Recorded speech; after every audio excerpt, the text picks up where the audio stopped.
Welcome, everyone. Beautiful evening we have here. Call the meeting to order.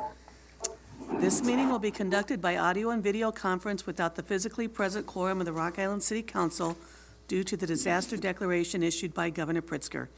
Because of this order related to COVID-19 public health concerns affecting the state and the city, the mayor has determined that an in-person meeting at City Hall with all participants is not practical or prudent.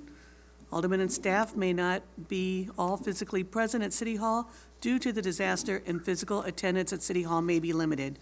To participate remotely during the public comment or a public hearing portion of a meeting, please join by phone at 1-216-505-9629 and use PIN number 239-248-930, hashtag.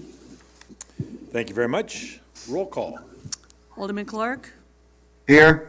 Alderman Hurt, Here. Alderman Spaghettis, Present. Alderwoman Swanson, Here. Alderman Parker, Here. Alderman Poulos, Here. Alderman Geenan. Absent, Mayor Tomes. Here. We have a quorum. Thank you. We will do the Pledge of Allegiance. Remain standing for a moment of silence. Pledge allegiance to the flag of the United States of America and to the republic for which it stands, one nation, under God, indivisible, with liberty and justice for all.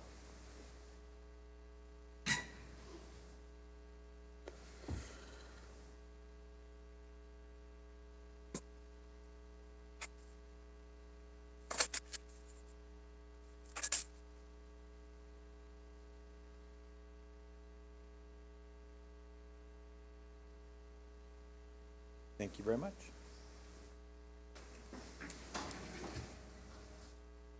Item number 6. Minutes from the February 22nd City Council meeting and the February 25th Special City Council meeting. Alderman Poulos would make a motion to approve the minutes as printed. Alderman Forget Clark it. seconds. Did you get one of those or not? Who seconded that? Forget us. Thank you. Thank you. It's moved and second. Any discussion? Roll call. Alderman Poulos, Aye. Alderman Clark, Aye. Alderman Hurt, Yes. Alderman Spaghettis, Yes. Alderwoman Swanson, Yes. Alderman Parker. Aye. 6-0, motion carries. Item 7, public comment. Is there anyone out there virtually? I think *6 will unmute it. Yes, thank you. I would like to make a comment. Can you give us your name and where you live, please? Thank you. My name is Molly Newell. I'm with EnviroNet. I live in Davenport. Okay. Thank you. EnviroNet performed brownfield investigation closures adjacent to a site that's on the agenda tonight, item number 19, which is 2425 Fifth Avenue, Rock Island. And I would like to comment that the project that is proposed to be awarded is short of meeting the city's goals, in my opinion. I don't believe that the scope of work will finish characterizing the site as required by Illinois EPA under the SRP rules. And I don't believe the city will save any money in the long run by taking a piecemeal approach to that. So my question would be, if the city does not want to fully characterize the site as required by EPA, then why not? Okay, the stopgap step as provided by the low bid does not take the city to first base. The Chicago firm that proposed as low bid does not include soil vapor testing, which will be required, nor does it combine the historical data, which I'm very familiar with the new data to be collected into one report. So it's going to take more money later to compile information from these different firms rather than to take a comprehensive approach now. And the budget proposed by my firm includes the preparation of a site investigation report, a remedial objectives report, and options for remediation, which is what the RFP asked for. So I have a couple more comments. I won't take much of your time, but I think the city should have reports ready for submittal to Illinois EPA when it's time to enroll. And I say let's swing for the fences and then take it home. And finally, in closing, if you look at the three low bids on that item number 19, you'll notice that those three low bids are of the piecemeal approach. But out of those consultants that submitted and were responsive, in a comprehensive approach, Environet is low bid.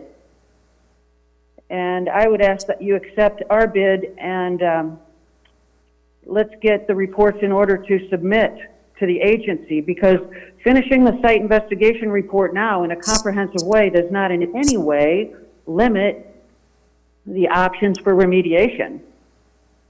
Okay, which I know that was part of the point. You didn't want to limit yourself, and you don't. I think our proposal is the best one, and I would hope that the council would consider it. Thank you. Thank you. We will be discussing that here shortly with item number 19.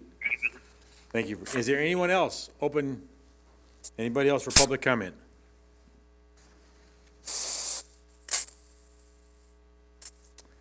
Hearing none, we'll move forth. Item number 8, update Rock Island. Couple items. It's hard to believe it's towards St. Patrick's and Easter here.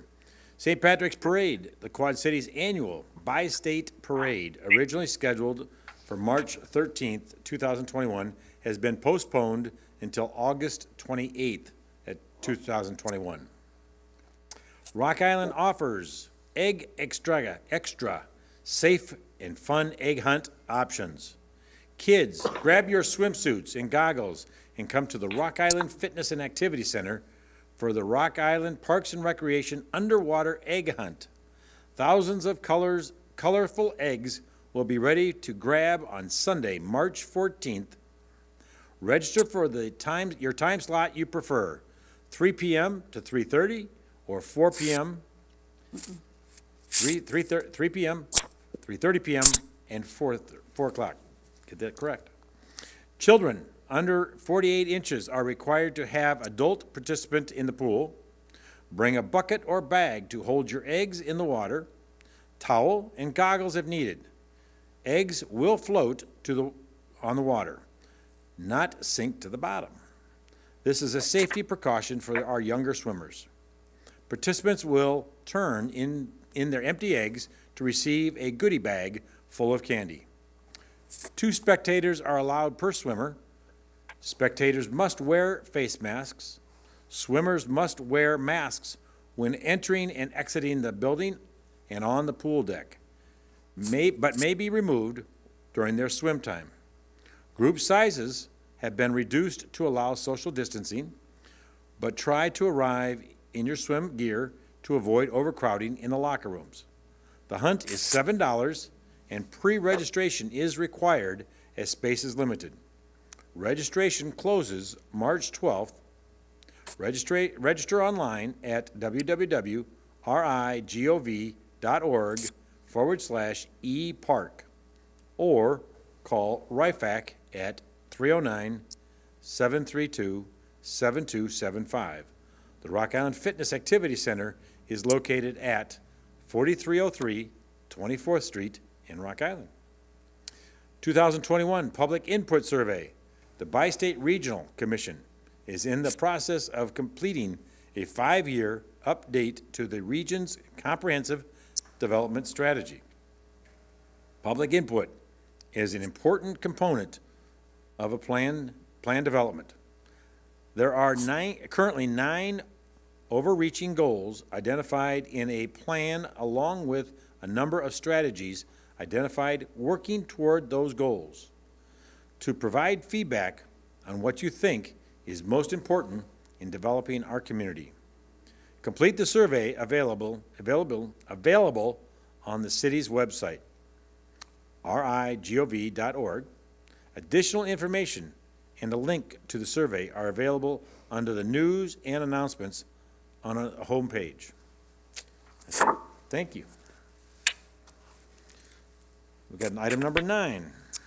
Proclamation declaring the week of March 7th through March 13th, 2021 as Women in Construction Week.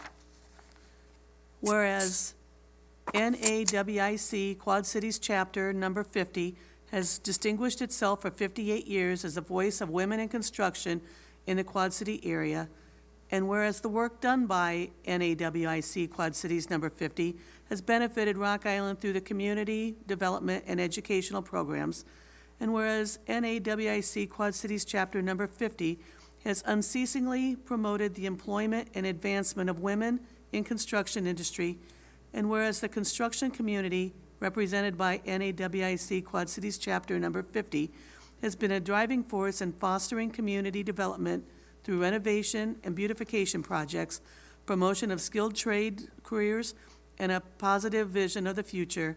And whereas NAWIC Quad Cities Chapter Number 50 has sought to achieve successful results for Rock Island and the surrounding areas in a cooperative spirit with other organizations.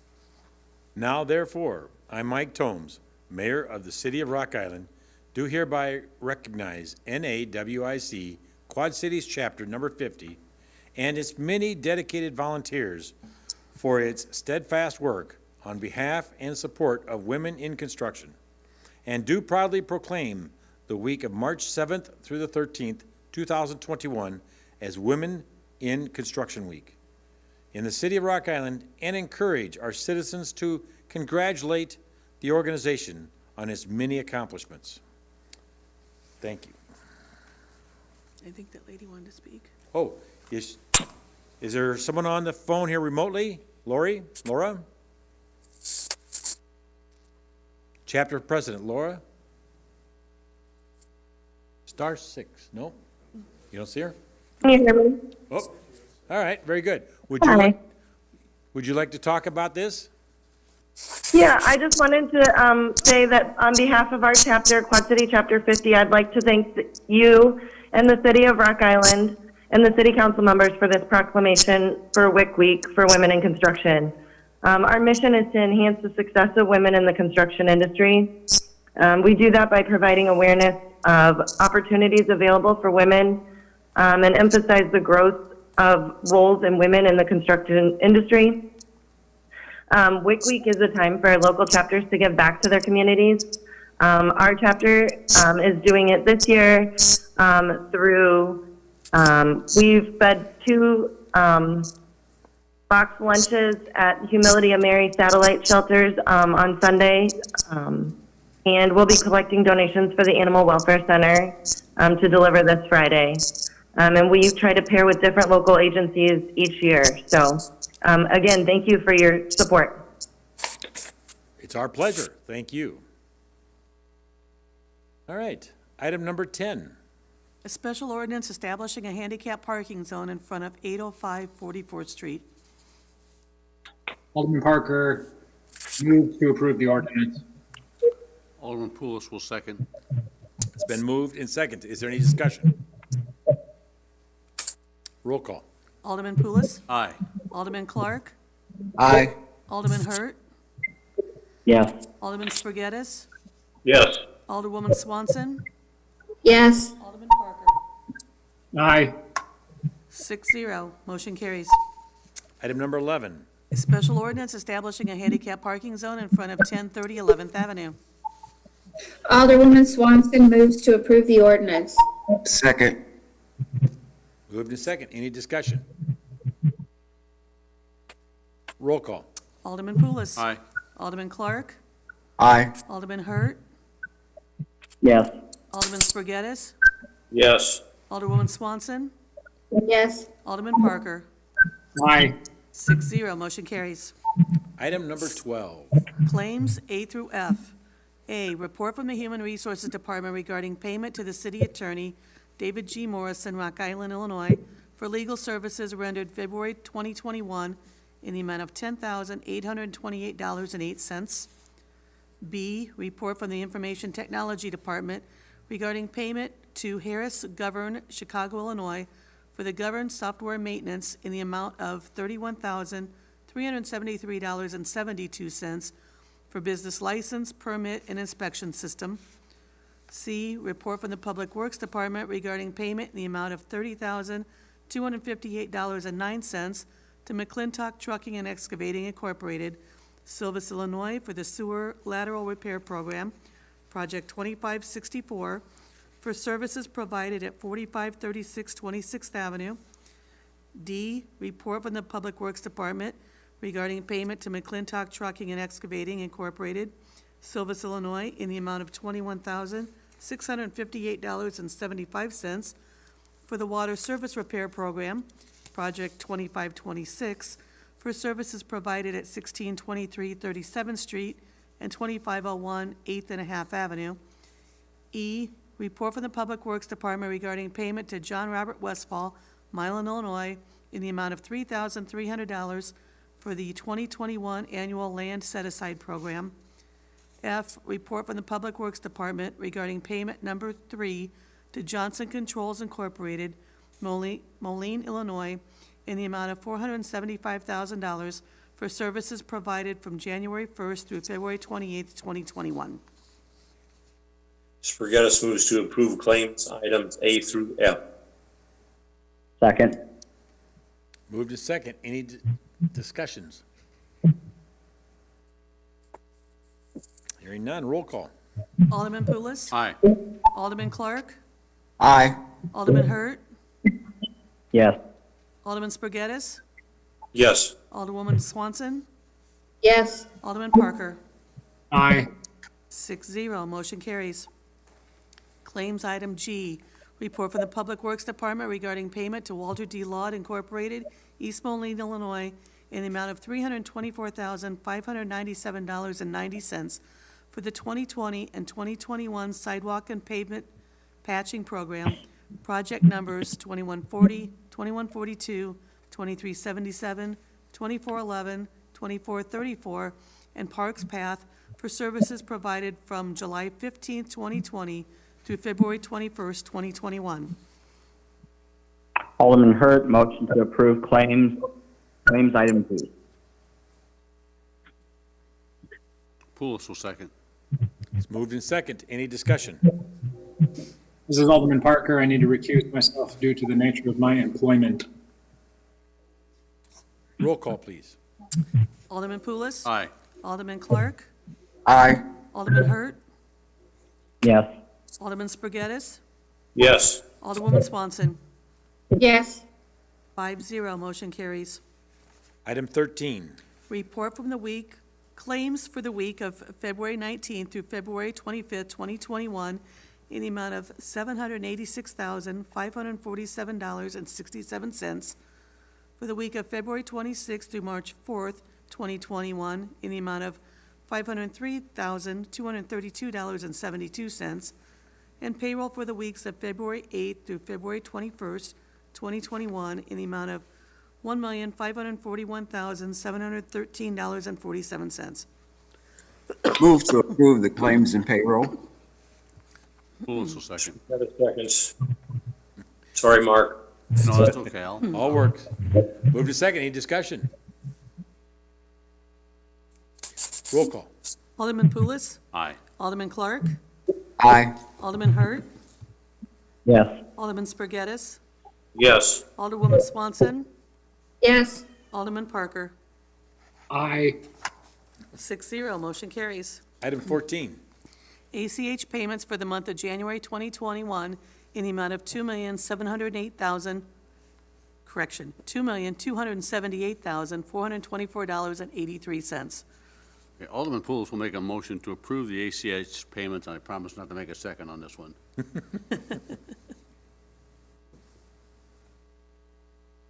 Can't get one either. I love it. Good sense of humor. Spargettis seconds. There you go. Thank you. Wonderful. Any discussion? Roll call. Alderman Pulis? Aye. Alderman Clark? Aye. Alderman Hurt? Yes. Alderman Spargettis? Yes. Alderwoman Swanson? Yes. Alderman Parker. Aye. 6-0, motion carries. Item 15, Purchase card claims for the period of December 29, 2020 through December 26, 2021 in the amount of $49,889.28. Alderman Parker will move to approve the purchase card claims. Second. moved in second. Any discussion? Roll call. Alderman Pulis. Aye. Alderman Clark. Aye. Alderman Hurt. Yes. Alderman Spargettis. yes, Alderwoman Swanson. Yes. Alderman Parker. Aye. 6-0, motion carries. You just need to jump in there quicker with the second so Mark can't get in there. Item number 16, Report from the Police Department regarding the purchase of retired canine Bosco by his handler, Andrew Lawler, for $1. Alderwoman Swanson is very happy to move to approve the purchase as recommended. Spargattis seconds, been moved in second. Any discussion? This, just for everybody's information, this is just common that the handler normally gets the dog, because he's been with the dog, so, if anyone's saying, well, why is he getting a police dog for $1? It makes more sense, and putting it with another handler would probably not be the best thing to think for either the handler or the dog. Roll call. Alderman Pulis. Aye. Alderman Clark. Aye. Alderman Hurt. Yes. Alderman Spargettis. yes, Alderwoman Swanson. Yes. Alderman Parker. Aye. 6-0, motion carries.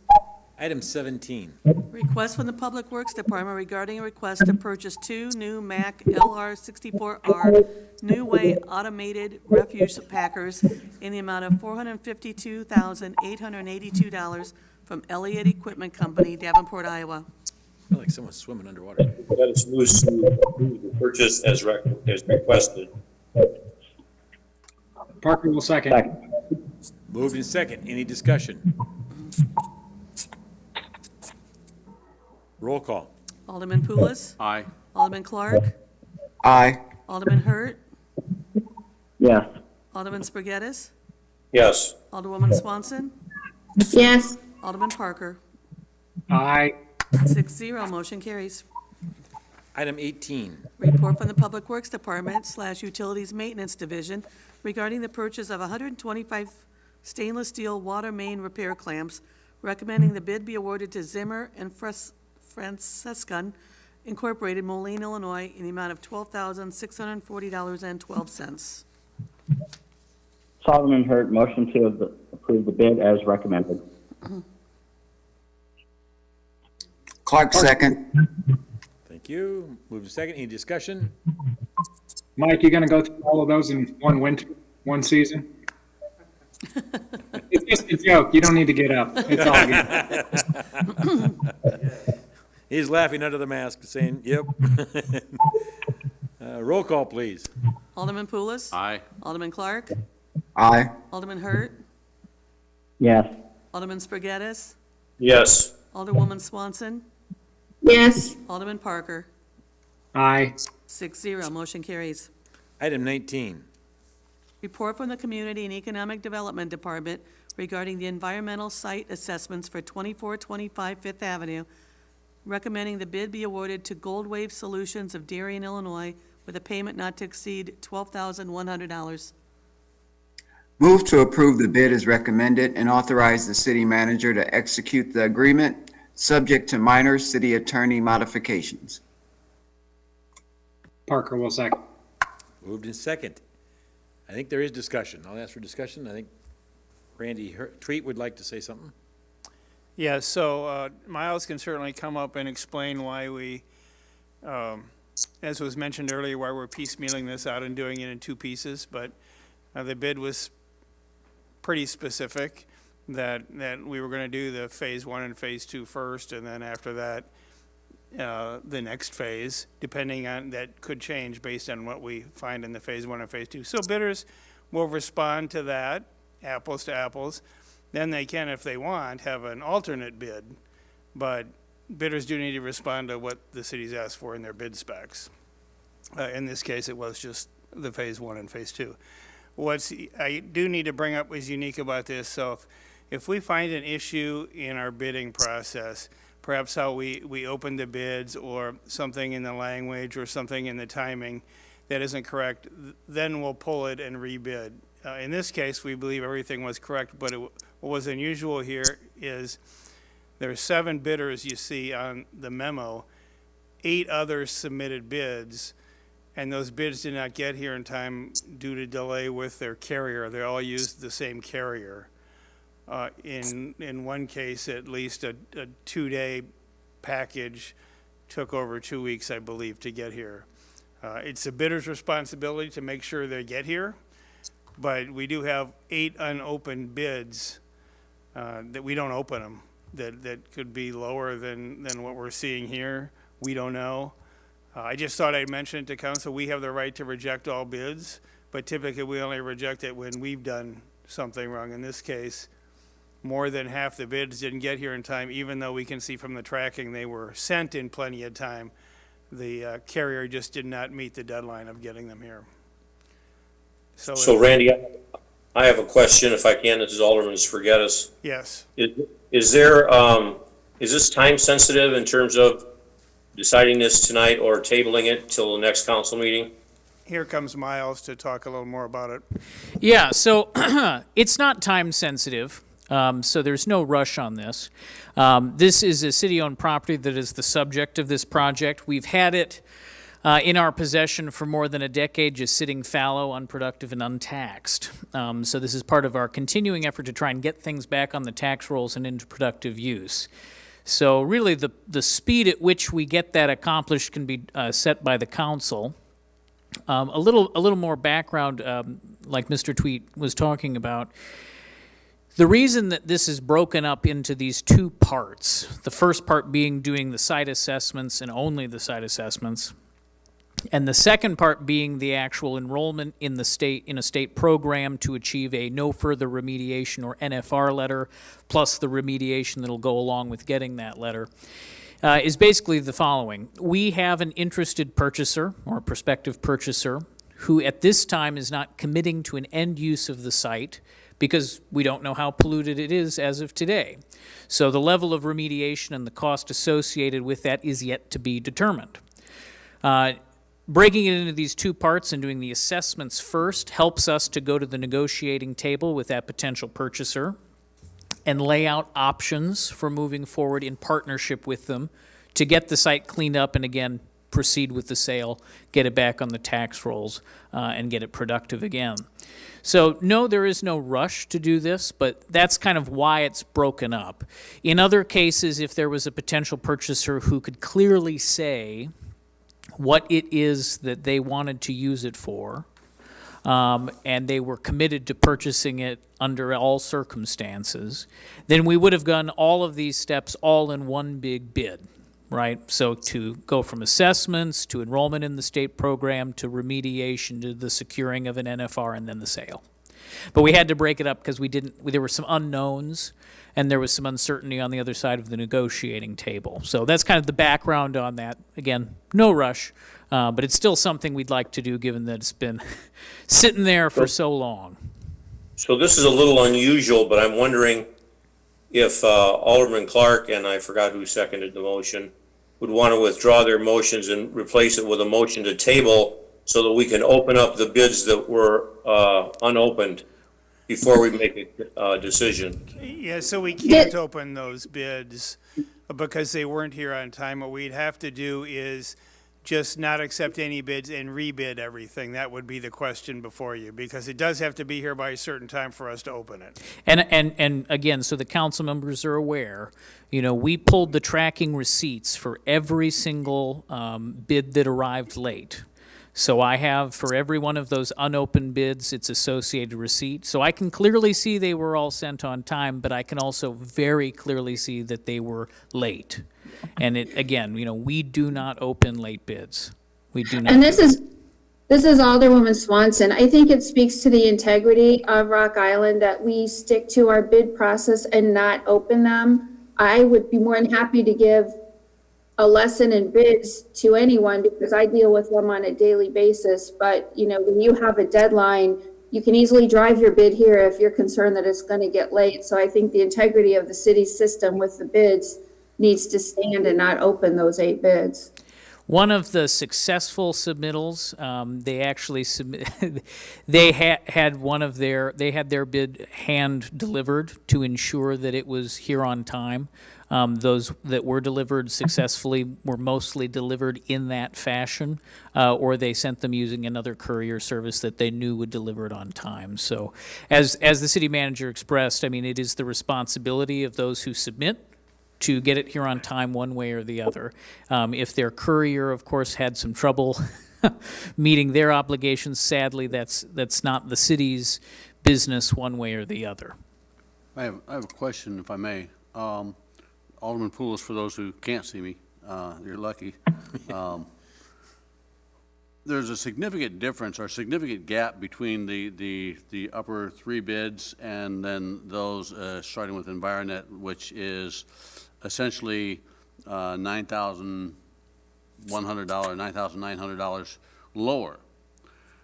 My question is, are we sure that these lower bidders are doing everything that we need to have done at this time? Or I guess I just don't understand why the great gap there. And if we're successful with, or if we're confident that the lower bids meet the goals of the city, then I'm prepared to move forward. So if you look closely at the way that their individual cost breakdowns kind of go out, you'll notice that there are some differences that help to explain those differences in cost, right? So as part of an environmental site assessment, you might be drilling some wells, taking some soil borings and things of that sort. There are accompanying lab analyses that you need to undertake, all that kind of stuff. All of those activities can be subcontracted out as well. So when you start to look at all of those costs and compare each of the line items, you begin to see differences, right? So one bidder might say only do 4 wells, another might do 5. Their different subcontractors may have slightly different rates. 1,000 here, 2,000 there, 3,000 here, begins to add up. And then you start to see how those differences will play out in the total cost. Now, some of them, you know, as was commented earlier, did include optional additional items. So you'll see that the lowest bidder, Gold Wave, there's a slight note, there's a note in that memo that mentions that we're saying a not to exceed amount that's slightly higher than the award amount or the amount that they quoted. Right. That's to include a couple of optional tests that they did not think were necessary to undertake at this time, given the information we have. If they are determined to be required, we've built that into the not to exceed amount. Right? So, you know, some of the testing people included make assumptions about worst case scenarios.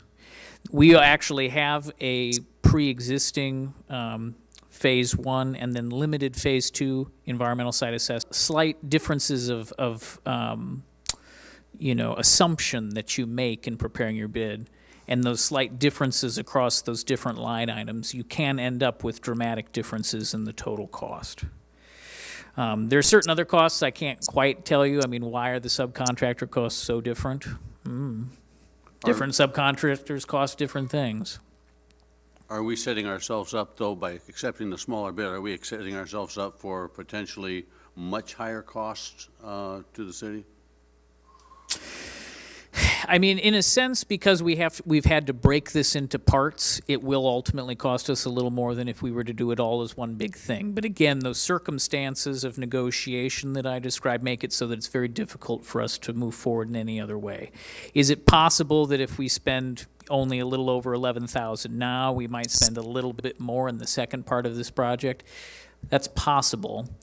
Again, when staff are looking at what we expect to be the case based on those previously done environmental site assessments and what seems to be the consensus among all of the bidders in what they think the likely remediation outcome and costs will be, we don't believe that that will be a significant burden. We're actually pretty hopeful, and again, you know, I reviewed these with Tara Sipes, so, you know, we had a couple of different perspectives on it, that the actual cost of remediation won't be that extreme.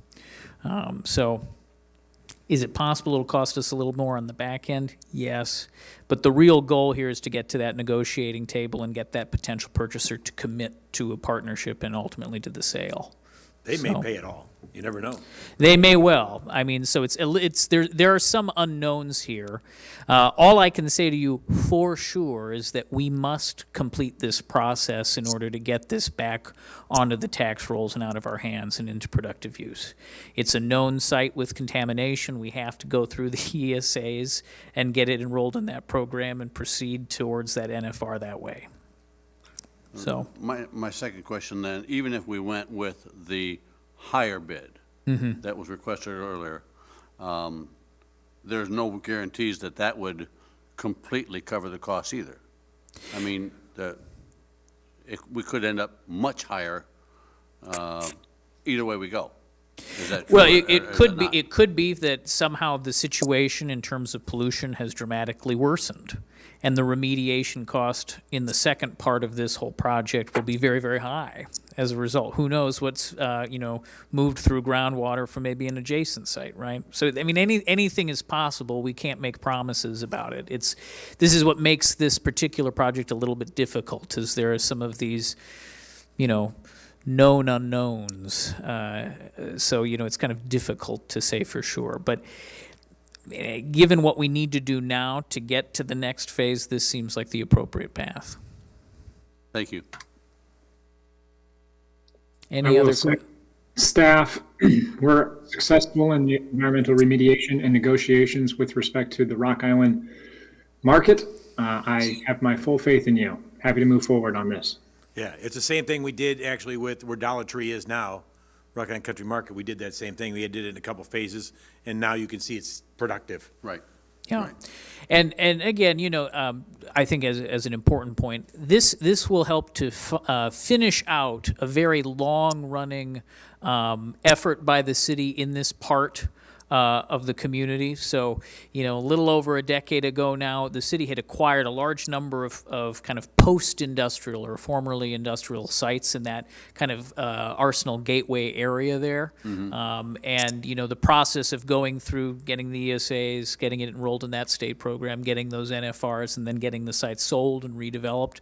This is the last piece of that project that's never been finished out. So it would be a major accomplishment to finally deal with the last city-owned brownfield and get it back onto the tax rolls. It's kind of nice to finally finish jobs out. CED's been focused very much on trying to just finish out old, unfinished business. This is certainly one of those prominent ones. Well, I would concur with my colleague in the trust that we have in what you have put forth here.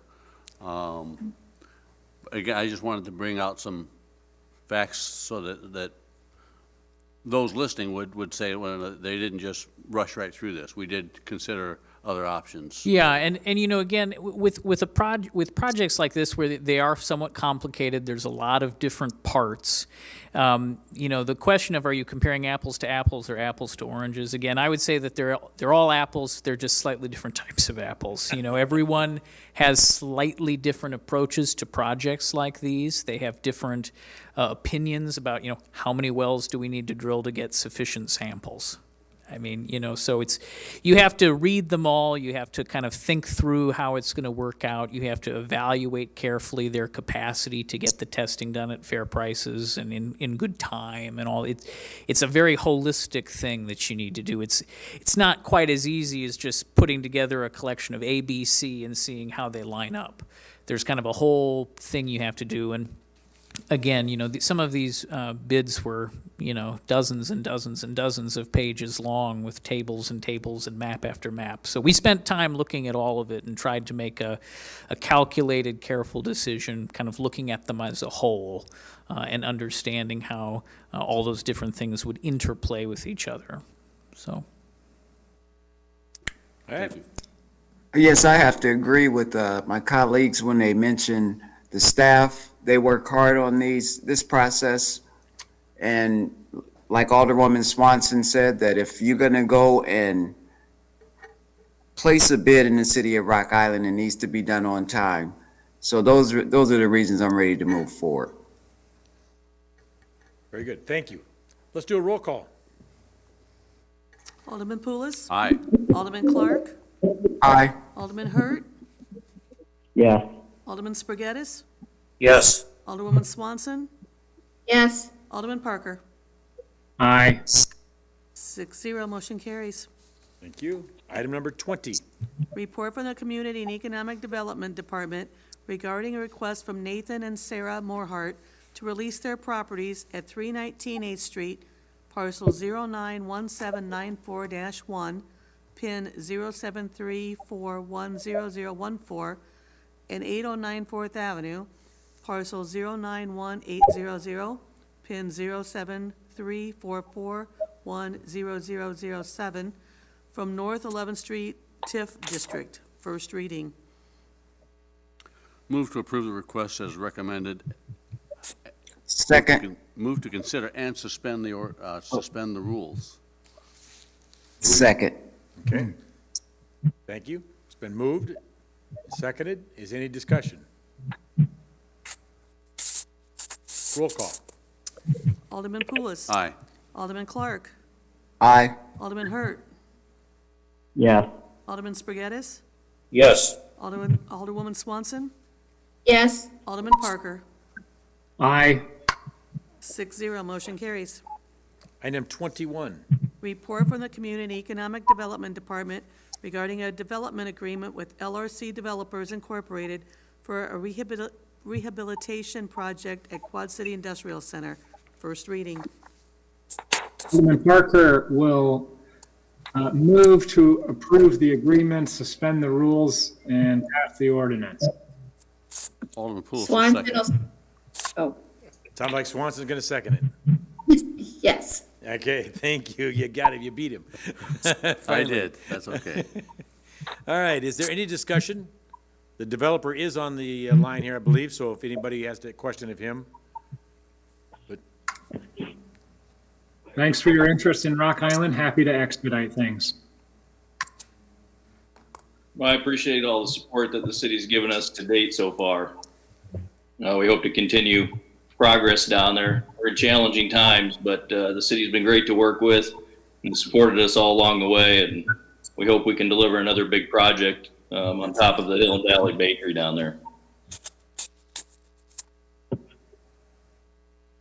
if there's no other comments, we will do a roll call. Alderman Pulis. Aye. Alderman Clark. Aye. Alderman Hurt. Yes. Alderman Spargettis. Yes. Alderwoman Swanson. Yes. Alderman Parker. Aye. 6-0, motion carries. Excellent. Thank you, everyone. Item 22. Report from the Finance Department requesting a reallocation of gaming funds and budget transfers in the amount of $14,404.05 from consultant services to building and grounds. Swanson moves to approve the request as recommended. Parker will second. Moved in second. Any discussion? Roll call. Alderman Pulis. Aye. Alderman Clark. Aye. Yes. Alderman Spargettis. Yes. Alderwoman Swanson. Yes. Alderman Parker. Aye. 6-0, motion carries. Item 23. Report from the Finance Department regarding multiple budget adjustments, increasing the general fund, 101, by $41,748.12, the Community and Economic Development Contingency Fund, 207, by $403,362.31, the Labor Day Parade Fund, 276, by $14,750, and the Parks and Recreation Fund, 555, by $19,103.52 through a transfer from the Gaming Fund, 223. Spargettis moves to approve the budget adjustments as recommended. Parker will second. Moved in second. Any discussion? Yes, can Linda Barnes give a brief overall explanation to the public of what we're doing with moving this money around? I'm not sure if he's online. Yes, yes, I am. This is part of the annual process related to the audit. So any unused gaming funds have to be moved back to the gaming fund, and then it can be reallocated to those departments afterward. It's just And this money was allocated last year but wasn't used up entirely, is that right? correct. Thank you. Any further discussion? Roll call, please. Alderman Pulis? Aye. Alderman Clark? Aye. Alderman Hurt? Yes. Alderman Spargettis? Yes. Alderwoman Swanson? Yes. Alderman Parker? Aye. 6-0, motion carries. Item 24. Report from the mayor's office regarding the appointment of Linda Barnes to the Police Pension Board and Mike Foley to the Parks and Recreation Board. Solomon Hurt, motion to approve the appointments as recommended. Parker will, I'll yield Parker to will Alderman second it. Parker. Okay, any discussion? I would like to welcome Linda Barnes back to the Police Pension Board. I've served with her on that before, and she does a phenomenal job, so. Good. Roll call. Alderman Pulis? Aye. Alderman Clark? Aye. Alderman Hurt? Yes. Alderman Spargettis? Yes. Alderwoman Swanson? Yes. Alderman Parker? aye. 6-0, motion carries. Item 25 is other business. Anybody for the good of the cause? Comments? Thoughts? This is Alderwoman Swanson, and I didn't say anything at the study session, but I just want to say I am really pleased and happy with how Dari has done things this year. I was pleasantly surprised that during a pandemic year that things are looking so well in Rock Island, and that we did as much stuff as happened as she reported on. And I just want to say I think that, you know, we're on a really good trajectory here in Rock Island, and I'm really happy with how things are going. I would concur with that. It's an outstanding team. It's amazing how well everyone's working together. The collaboration between the city and Dari, you really couldn't tell the difference. It's everybody's working together in harmony. And you see the progress that we've been making, and how many businesses, you take the pandemic and how many businesses we helped. That was no easy task to sort through those grants. A lot of due diligence, and still some out there, but it's amazing the paperwork. I didn't realize it until I sat down and talked to them, and the paperwork you got to do to meet HUD requirements, et cetera, the bird dogging with businesses. It very intense, labor intense, and so great accomplishments. Just putting money to work, getting things happening, great developments outside of the grants. It was amazing, the dollars that people invested in the community, private dollars, throughout the year, in a pandemic year. It was, so I am too. Alderman Swanson, I can't say enough either. I think it's been a great relationship. Look forward to wonderful things in not only this year, but in the future. And speaking of our private-public partnerships, we got a downtown task force / steering committee meeting this Thursday, I think, right, Mayor? So that is another exciting new partnership that the city is jumping off into, and I expect equal exciting results. You are correct. I am with you on that too. We got a candidate coming forward for the downtown manager that looks quite exciting, and it'll be interesting to get the perspective of the steering committee task force. We added a few more people to that task force. There's 14 members at this point. Majority of them are stakeholders downtown. The others have I'll say a stake in what happens downtown, like Augustana and realtors and that sort of thing. So it's a good mix of people. And so, like you say, we can check another box of private-public partnerships that I think will be a great addition to the city and help move us forward, have a focus. We'll be focusing on downtown. So, and putting things into action. So I'm looking forward to it also. Anything else for the good of the cause? A lot of great things happening. All right. If not, I need a motion to adjourn. Move to adjourn. Second. Did you get a second? I'm sure somebody. Yep, Dylan seconded. That's exactly. All right. I assume there's no discussion, but I do need a roll call. Alderman Pulis. Aye. Alderman Clark. Aye. Alderman Hurt. Yes. Alderman Spargettis. Yes. Alderwoman Swanson. Yes. Alderman Parker. Aye. 6-0, motion carries.